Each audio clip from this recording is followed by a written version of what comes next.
오늘 우리는 이 아하스라고 하는 왕하고 히스기야라고 하는 두 왕을 보게 됩니다. 아하스와 히스기야는 부자가 아닙니다. 마치 사울 왕과 다윗 왕을 보는 것 같아요. 사울 왕은 하나님보다는 우상을 자기 마음대로 또 자기 뜻대로 자기 목적을 이루기 위해서 그렇게 살았는데 바로 이 아하스가 그러한 왕이었습니다. 반면에 다윗은 하나님의 뜻대로 하나님이 원하시는 삶을 살려고 무진 애를 썼는데요. 이 히스기야 왕이 바로 그런 사람이었습니다. 28장 한번 보시죠. 아하스가 왕위에 오를 때에 나이가 20세라 예루살렘에서 16년 동안 다스렸으나 그의 조상 다윗과 같이 아니하여 여호와 보시기에 정직하게 행하지 아니하고 이스라엘 왕들의 길로 행하여 바알들의 우상을 부어 만들고 4절 또 신당과 작은 산 위에 모든 푸른 나무 아래에서 제사를 드리며 분향하니라. 아하스 왕은 우상을 섬기고 우상에게 절하는 이러한 하나님을 떠난 왕이었죠. 이 19절 한번 보시죠. 19절 같이 한번 읽겠습니다. 이는 이스라엘 왕 아하스가 유다에서 망령 때에 행하여 여호와께 크게 범죄하였으므로 여호와께서 유다를 낮추심이라. 이 아하스가 하나님께 범죄한 것은 우상을 섬기고 우상에게 절하고 그러한 연고입니다. 아하스의 범죄가 이제 22절부터 나옵니다. 이 아하스 왕이 곤고할 때 더욱 여호와께 범죄하여. 여러분, 곤고할 때는 더욱더 여호와 앞에 엎드려야지요. 여호와 앞에 나가서 부르짖어야 되는 것입니다. 그런데 이 아하스는 반대로 곤고할 때 더욱 여호와께 범죄했다 그랬어요.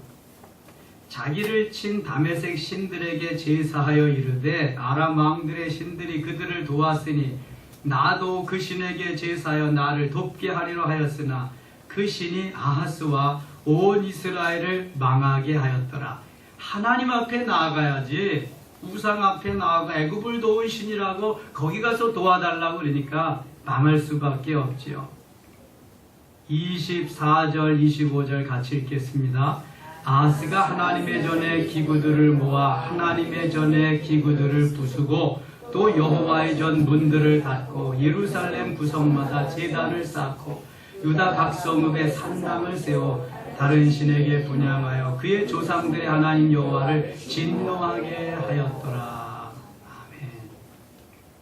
하나님의 전을 아름답게 깨끗하게 정결하게 또 멋지게 좀 하나님 보시기에 그렇게 만들어야 되는데 지금 아하스는 하나님의 전의 기구들을 모아서 부수고 문들도 닫고 구성마다가 이 우상을 섬기는 제단을 쌓고 그랬다 그랬어요.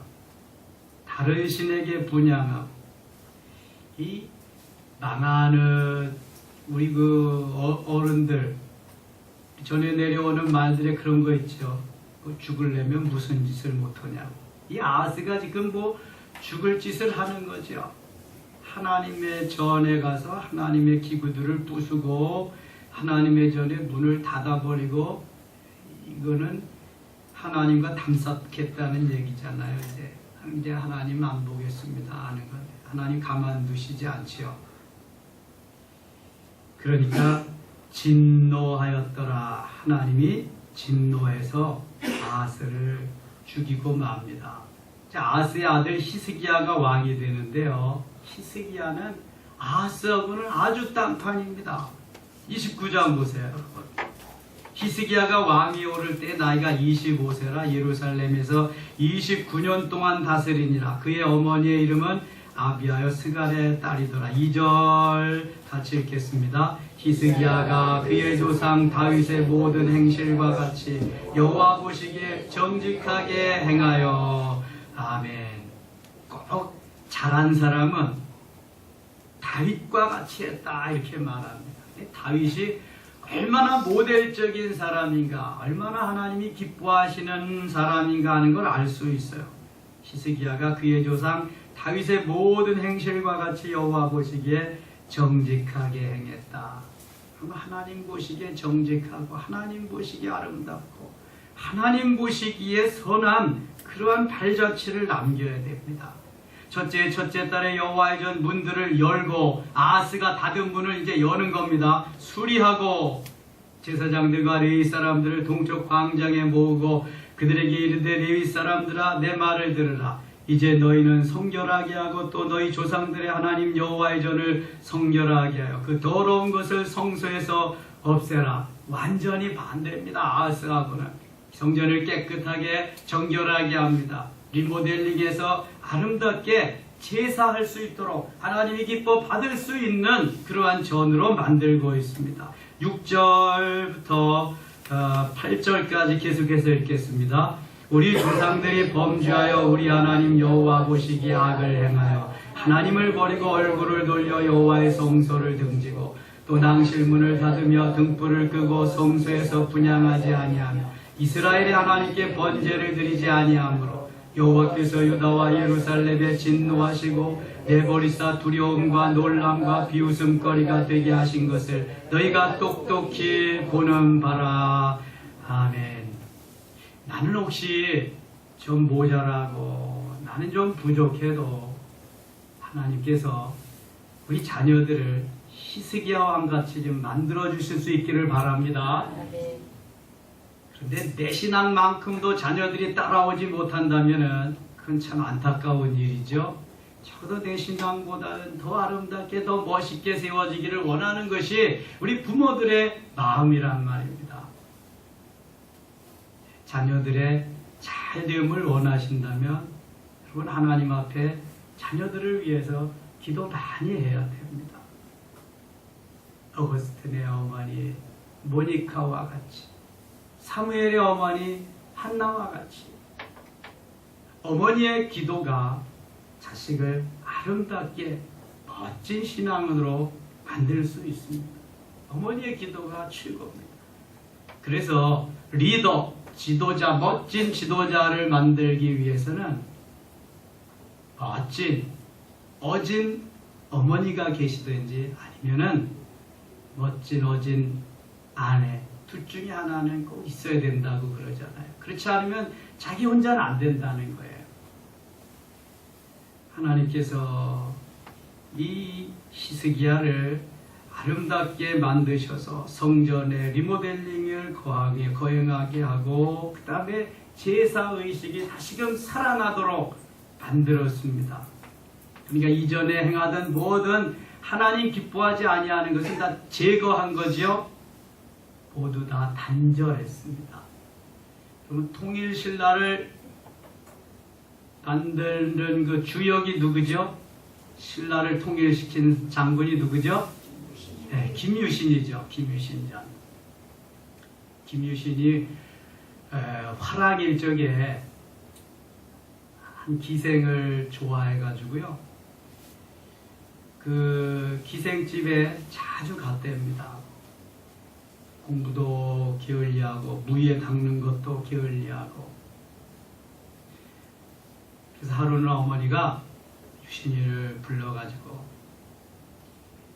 신라의 통일이 화랑들에게 달려있는데 너는 학문을 익히고 무예를 익히고 통일의 주역이 될 사람이 그래 하찮은 아녀 저 기생에게 가서 거기에서 허구한 날 시간을 뺏기고 그것이 뭐하는 짓이냐. 어머니의 호된 꾸지람을 듣고 김유신은 거기에서 깨닫게 됩니다. 그리고 결단하게 됩니다. 기생집을 단절하고 이제 매일 무예를 익히면서 학문을 익히면서 통일의 그날을 기다립니다. 하루는 늦게까지 무예를 익히고 공부하다가 너무 피곤해서 바람을 쏘려고 말을 탔습니다. 너무 피곤해가지고 말잔등에서 잠이 들었습니다. 한참 만에 깨어보니까 이 말이 선 장소가 어디냐 하면 어디겠어요? 알긴 잘하시네. 어떻게 이렇게 잘하셔. 자주 갔던 기생집에 거기 탁 멈춰 있는 거예요. 그 좋아하던 기생이 나와서 왜 이제 오셨냐고, 그동안 왜 안 오셨냐고 그냥 그러면서 반가이 맞는데, 김유 씨는 자기 품에서 칼을 뽑아가지고 자기가 사랑하는 그 에마 목을 쳐서 그 자리에서 죽이고, 그 다음부터는 절대로 그쪽을 바라보지도 가지도 않았다고 하는 것입니다. 여러분, 우리 그리스도인에게는 무엇인가 결단이 있어야 됩니다. 결단이 없으면은 하나님이 도우시려고 해도 도와줄 수가 없습니다. 하나님이 뭘 좀 도와주시려고 해도 내 결단이 의지가 없이 매일 전에 행하던 대로 그것으로 계속 행하게 하면은 뭐 어떻게 하겠어요? 사도 바울과 같이 강권적으로 하나님이 탁 붙잡으셔서 꼬꾸라뜨려서 사용하는 사람들도 있습니다. 특별한 경우지요. 개중에 그런 사람도 있습니다. 그러나 하나님 우리에게 요구하시는 것이 뭐예요? 자유의지를 주었습니다. 내가 결단하고 내가 의지를 들여서 행할 때에 나도 너의 편이 되어주리라. 조지 뮬러는 기도를 드릴 때마다 하나님이 응답하신데 5만 번의 기도 응답을 받았다고 하잖아요. 하루는 그가 양육하는 그 고아원에 한 학생이, 목사님, 저도 새벽에 일어나서 기도하고 싶습니다. 저를 도와주세요. 저 목사님 따라서 하고 싶습니다. 그랬더니 미울로 목사님이 뭐라 그러냐면, 자네가 침대에서 일어나서 한 발을 거기에서 떼는 모습을 내가 보게 되면 그때 내가 도와주겠네. 내가 아무리 도와준다 그래도 침대에서 일어나지 않는 이상은 도와줄 수가 없지 않나 그랬다고 합니다. 여러분, 의지가 발동해서 내가 행동으로 옮길 때에 하나님도 도와주실 수 있어요. 우리 모두에게 하나님 저런 자유의지를 주셨습니다. 아하스가 있는가 하면 히스기야도 있습니다. 사울이 있는가 하면 다윗도 있고요. 하나님이 히스기야에게 바로 이러한 아름다운 마음을 보시고 그에게 은혜를 주셔서 성전을 리모델링하게 하십니다. 그리고 이 히스기야가 성전 리모델링을 하고 나서 재낙성식을 합니다. 이미 솔로몬 성전은 솔로몬 시대에 다 낙성식 끝냈어요. 근데 히스기야가 그 폐허같이 됐던, 문 닫아놨던 것을 다시금 다 수리하고 이 재낙성식을 하는 그러한 모습이 오늘 우리 읽은 말씀에 여기 나옵니다. 11절 한번 보겠습니다. 11절, 내 아들들아 이제는 게으르지 말라. 여호와께서 이미 너희를 택하사 그 앞에 서서 수종두로 그를 섬기며 분향하게 하셨느니라. 하나님이 선택하셨어요. 하나님이 이미 부르셨습니다.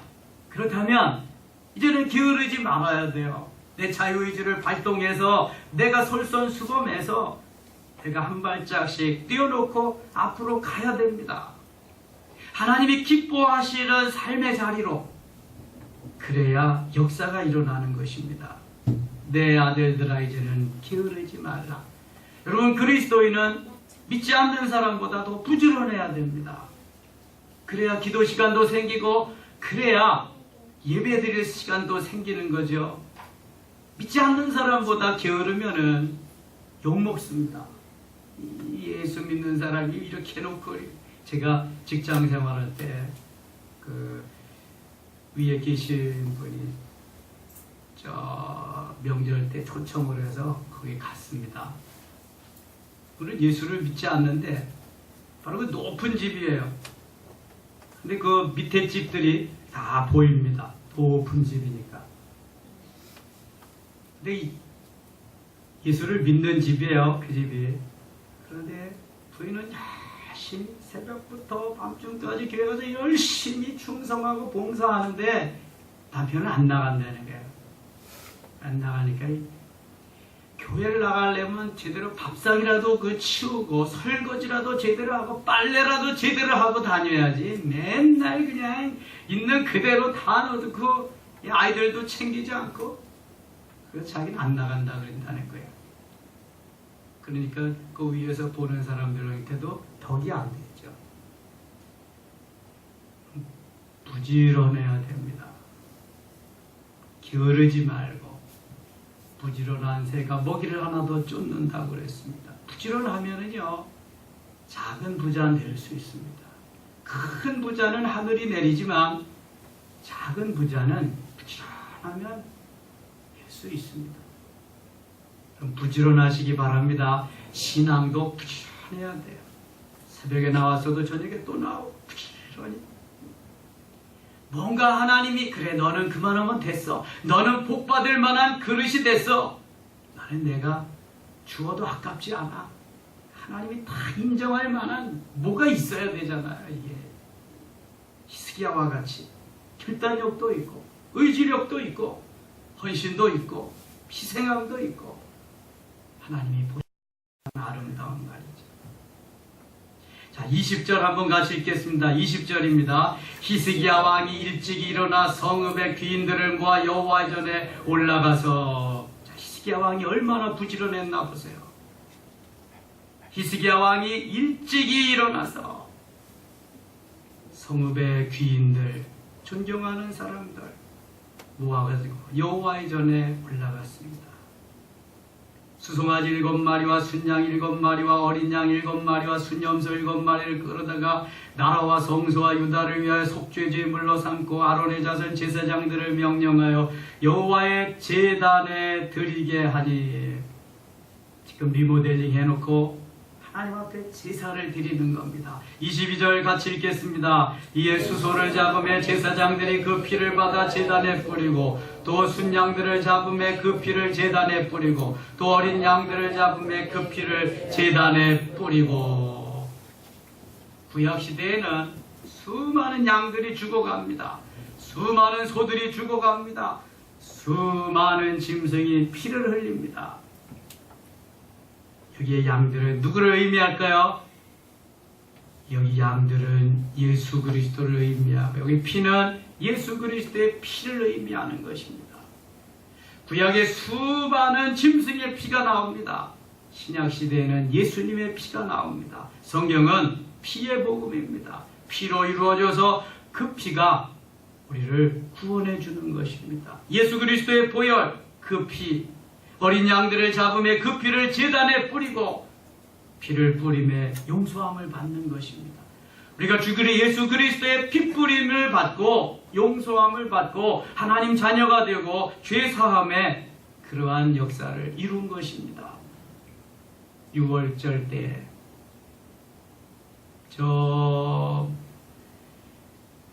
이스라엘 백성들이 출애굽할 때에 애굽에서 10가지 재앙을 하나님이 바로에게 내리시는데, 모세를 통해서 내리시는데, 마지막 재앙이 마다들과 맏새끼가 죽는 재앙입니다. 그런데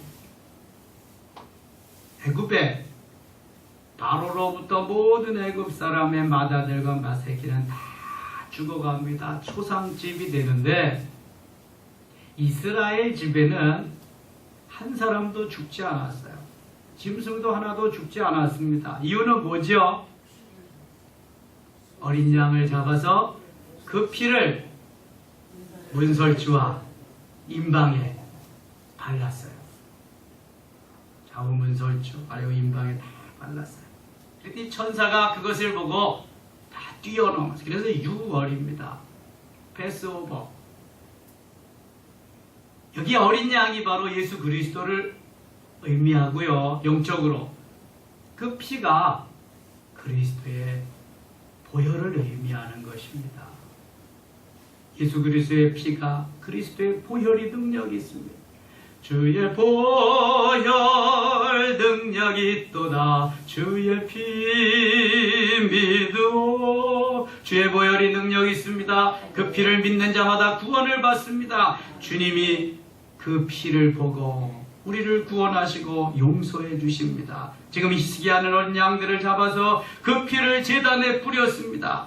이에 속죄제물로 드릴 순염소들을 왕과 회중 앞으로 끌어오매 그들이 그 위에 안수하고 24절 같이 읽겠습니다. 제사장들이 잡아 그 피를 속죄제로 삼아 제단에 드려 온 이스라엘을 위하여 속죄하니 이는 왕이 명령하여 온 이스라엘을 위하여 번제와 속죄제를 드리게 하였음이더라. 아멘. 얼마나 멋있어요. 아버지가 다 문 닫아놓고 다 기구들 회파하고 그냥 못쓰게 만들어 놓은 성전 문 열고 다시 리모델링 다 하고 제사 드리는데 이렇게 짐승들을 잡아서 번제를 드리고 하나님 기뻐하는 제사를 드리고 하나님 얼마나 기뻐하시겠어요. 열왕기상 18장에 보면은 거기에 엘리야가 바알 선지 450명과 갈멜산상에서 어떤 신이 참신인가 대결을 하는데요. 바알 선지자 450명이 다 회파해 놓은 그 제단들이요, 엘리야가 다 수축합니다. 수축해서 제단을 바로 하고 제물을 놓고 하늘에서 불이 내려와 태우게 합니다. 여러분, 무너진 제단을 수축하는 것은 대단히 중요합니다. 우리의 무너진 제단은 어떤 것인가? 주일제단이 무너졌는가? 수요제단이 무너졌는가? 금요제단이 무너졌는가? 새벽제단이 무너졌는가? 무너진 제단을 수축해야 됩니다. 그러면 하늘에서 불이 내려와서 역사하십니다. 태우십니다. 죄악도 태우시고 문제도 태우시고 질병도 태우시고 성령의 역사가 끊임없이 일어날 줄 믿습니다. 여러분, 문제 있을 때만 와서 엎드리지 마시고 우리의 엎드림이 일상생활화 되어야 돼. 습관화 되어야 돼. 예수님의 습관을 따라서 기드론 시내를 건너서 감람산에 가서 기도하시는 그 모습을 본받아야 됩니다. 새벽을 일어나서 하루를 시작하는, 주의전에서 시작하는 건 대단히 좋은 습관입니다. 돌아가실 때까지 이 삶을 사시면 절대로 후회하지 않습니다. 잠 조금 더 잡아야 그거고요, 일 조금 더 해봐야 그겁니다, 여러분. 그런데 요거는요, 일평생 남고요, 하나님이 기억하시고요, 하나님이 복 주시는 근거가 되거든요. 비법을 모르니까 그렇지. 정말 하나님 기뻐하는 삶이 무엇인지를 깨닫게 되면은요, 제단을 수축합니다. 무너진 제단을 수축하는 거예요. 하나님 기뻐하는 삶을 사는 거예요. 그래, 하나님 기뻐하시고요, 우리도 행복해지는 것입니다. 30절 또 같이 읽겠습니다. 29절 30절 같이 읽겠습니다. 제사 드리기를 마침에 왕과 그와 함께 있는 자들이 다 엎드려 경배하니라. 히스기야 왕이 귀인들과 더불어 레위 사람을 명령하여 다윗과 선견자 아삽의 시로 여호와를 찬송하게 하며 그들이 즐거움으로 찬송하고 몸을 굽혀 경배하니라. 아멘. 찬송하는 것은 너무 하나님이 기뻐하십니다. 찬양하는 거 하나님이 얼마나 기뻐하시는지 여러분 다 아시지요? 찬송하고 찬양하는 거 우리 주님이 얼마나 기뻐하시는지요. 이사야 43장 21절에 보면 이 백성은 내가 나를 위하여 지었나니 나를 찬송하게 하려 합니다. 내 백성, 내가 나를 위해서 지었다. 왜 지었냐? 나를 찬송하게 하기 위해서 내가 지었다. 여러분, 하나님을 찬송하게 하기 위해서, 하나님이 찬송 받으시기 위해서 우리를 지으셨대요. 그러면 수시로 찬송해야지. 수시로, 무시로 찬송해야지. 하나님 살아계심을 찬양. 시편 69편 30절 31절에도 내가 노래로 하나님의 이름을 찬송하며 감사함으로 하나님을 위대하시다 하리니 이것이 속옷 뿔과 굽이 있는 황소를 드림보다 여호와를 더욱 기쁘시게 함이 될 것이다. 속옷 뿔과 굽이 있는 황소를 드림보다 여호와를 더 기쁘시게 하는 것이 찬송하는 거래요. 여러분, 마음껏 찬송하세요. 찬양대는요, 주일날도 일찍이 와서 준비하고 찬양해야죠. 또 끝나고도 또 연습해야죠. 남들보다 수고로움이 더 많습니다. 근데 여러분, 아무나 하는 거 아니잖아요. 옛날에 레위 지파의 고라 족속들, 거기에만 찬양대에 귀한 직분을 주셨어요. 오늘날 가운을 입는 그러한 직분도 목회자와 찬양대밖에 없습니다. 귀한 것입니다. 하나님을 찬양하는. 지난번에도 말씀드렸어요. 기도는 준비하는 것이 있지만 찬양은 준비하는 것이 있다 없다? 찬양은 그 자체가 하나님을 영화롭게 하는 거예요. 찬양은 준비하는 게 없어요. 찬양은 그냥 하나님이 기뻐 받으시는, 기도는 많이 준비해야 돼요. 기도로 이것저것 다 준비하는 겁니다. 그러나 찬양은 준비하는 게 아니에요. 찬양은 그 자체가 하나님이 기뻐 받으시는, 영광을 받으시는 너무 귀한 것이에요. 찬양을 많이 해야 돼요. 지금 히스기야가 그것을 깨달았잖아요. 귀인들과 레위 사람을 명령해 다윗과 선견자 아삽의 시로 여호와를 찬송. 아삽이 바로 찬양대에 이어두둔 아삽 대장이거든. 즐거움으로 찬송하고 몸을 굽혀 예배하니라. 31절 봅니다. 히스기야가 말하 이르되 너희가 이제 스스로 몸을 깨끗하게 하여 여호와께 드렸으니 마땅히 나와 제물과 감사제물을 여호와의 전으로 가져오라 하니 회중이 제물과 감사제물을 가져오되 물은 마음에 원하는 자는 또한 번제물도 가져오니. 32절 33절 같이 읽겠습니다. 회중이 가져온 번제물의 수요는 수소가 70마리요 순양이 100마리요 어린 양이 200마리이니 이는 다 여호와께 번제물로 드리는 것이며 또 구별하여 드린 소가 600마리요 양이 3000마리라. 아멘. 마치 솔로몬 시대에 솔로몬이 하나님께 드리던 그 광경을 보는 것 같습니다. 엄청난 그러한 숫자의 소들을, 양들을 하나님 앞에 드리고 있습니다. 여러분, 아깝지 않습니까? 이거 한 마리 잡아서 드리면 되는 거지 뭐 수백 마리, 수천 마리씩 막 드린다는 거. 여러분, 이게 감사함입니다. 모든 것이 다 아버지께서 주신 것인데, 모두가 다 하나님의 것인데, 내게 잠깐 맡겨주신 것인데, 이 감사함, 이 감격함을 표현할 수 있는 길은 마음도 있지만 정성도 있지만 그 정성은 예물로, 물질로 바로 함께해서 표현되어져야 된다고 하는 것입니다. 내 보물 있는 곳에 내 마음도 있다고 하십니다. 그것이 바로 하나님이 우리를 통해서 역사하는 아름다운 모습이지요. 34절 보세요. 그런데 제사장이 부족하여 그 모든 번제 짐승들의 가죽을 능히 벗기지 못하는 거로. 이 제사장이 벗겨야 되는데 제사장이 부족해서 제물을 너무 많이 드렸는데 벗길 수가 없는 거예요. 그의 형제 레위 사람들이 그 일을 마치기까지 돕고 다른 제사장들이 성결하게 하기까지 기다렸으니 이는 레위 사람들의 성결하게 함이 제사장들보다 성심이 있었습니다. 번제와 한목제의 기름과 각 번제에 속한 전제들이 많더라. 이와 같이 여호와의 전에서 섬기는 일이 순서대로 갖추어지니라. 36절 같이 읽겠습니다. 이 일이 갑자기 되었으나 하나님께서 백성을 위하여 예비하셨으므로 히스기야가 백성과 더불어 기뻐하였더라. 아멘. 히스기야가 백성과 더불어 기뻐하는 삶, 왕이 백성과 더불어 기뻐하는, 즐거워하는 삶, 얼마나 행복했을까요? 이제 6월절 준비를 합니다. 6월절 아까 얘기했어요. 이스라엘 백성들의 해방절과 같은 가장 큰 절기가 6월절이에요.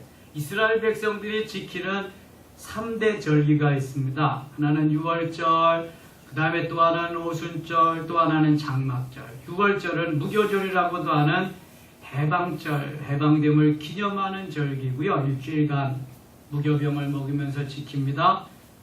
그 다음에 오순절은 7일씩 7주 지난 다음에 온다 그래서 77절이라고도 하고요. 6월절 지난 50일째 되기 때문에 오순절, 첫 열매를 하나님 앞에 드린다 그래서 77절, 보리와 밀을 하나님 앞에 드리는 맥추절, 다 같은 절기에 오는 것입니다. 오순절. 세 번째는 장막절입니다. 이스라엘 백성들이 광야에서 장막을, 텐트를 치고 그것을 살았던 것을 기념하는 절기, 수장절이라고도 합니다.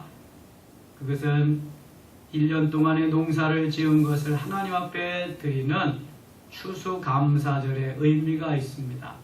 초막절, 장막절, 또 추수감사절과 같은 수장절, 같은 말입니다.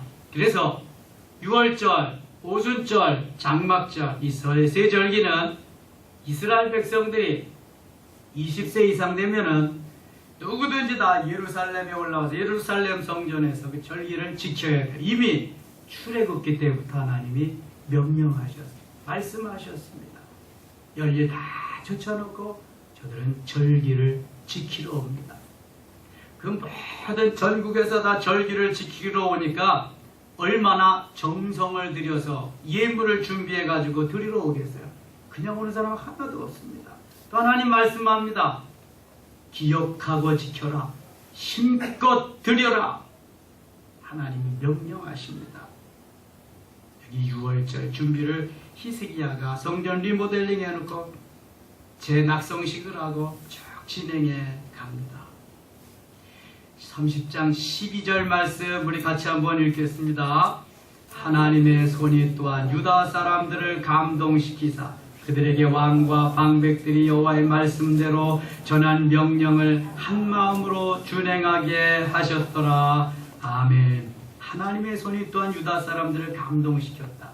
하나님이 감동시켜야 돼요.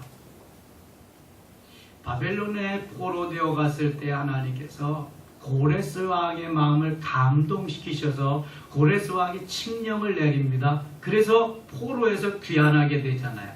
하나님의 감동하심이 있어야 됩니다. 예배드릴 때도 하나님이 말씀하시고 하나님의 감동하심이 있어야 은혜가 되는 거예요. 하나님의 감동하심이 없으면은 그날은 그저 그냥 왔다 앉아있다 가는 거예요. 감동하심이 있어요. 유다 사람들을 감동시키사 그들에게 왕과 방백들이 여호와의 말씀대로 전한 명령을 한마음으로 준행하게 하셨더라. 요즘 말하면 필이 꽂히는 거예요. 은혜가 와서 탁 여기에 박히는 거지. 하나님의 말씀이 잘 박힌 목과 같이 탁탁 박히는 거예요. 그러니까 순종하는 거지. 그러니까 자발적으로 자원하면서 나아갈 수 있는 겁니다. 누가 얘기하지 않아도. 그렇습니다. 여호와께서 히스기야의 기도를 들으시고 백성을 고치셨더라.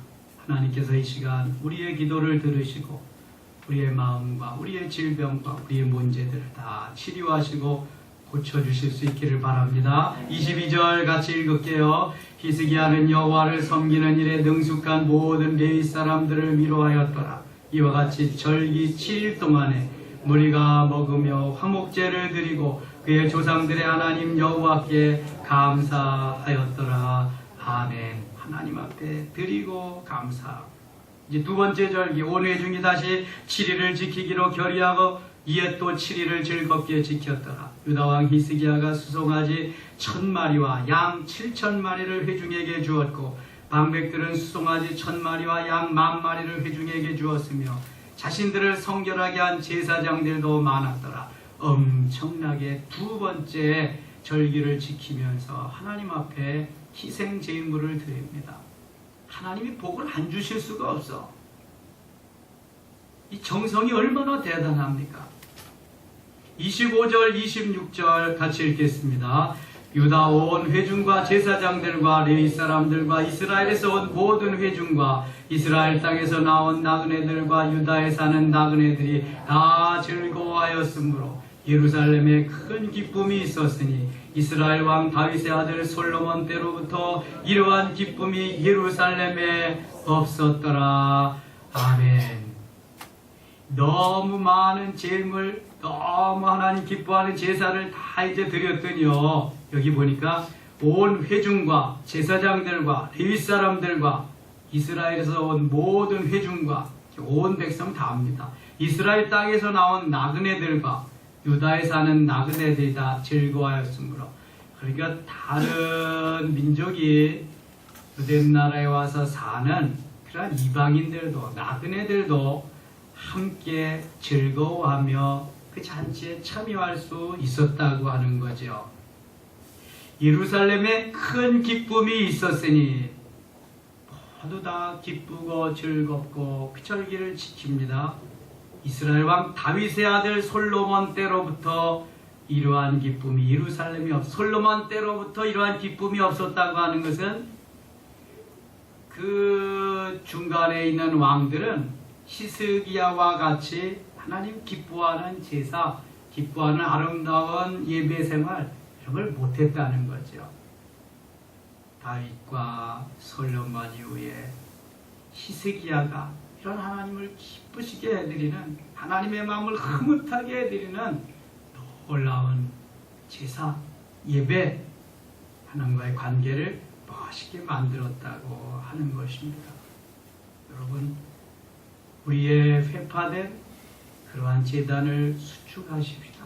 그리고 나의 생명의 전부이시고 내 모든 것의 모든 것 되시는 그분을 위해서, 그분이 즐거워하시도록, 그분이 기뻐하시도록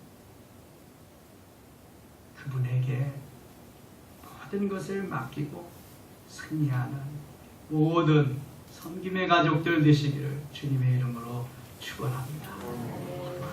하나님 아버지 고맙습니다. 히스기야 왕을 통해서 배우는 바가 큽니다.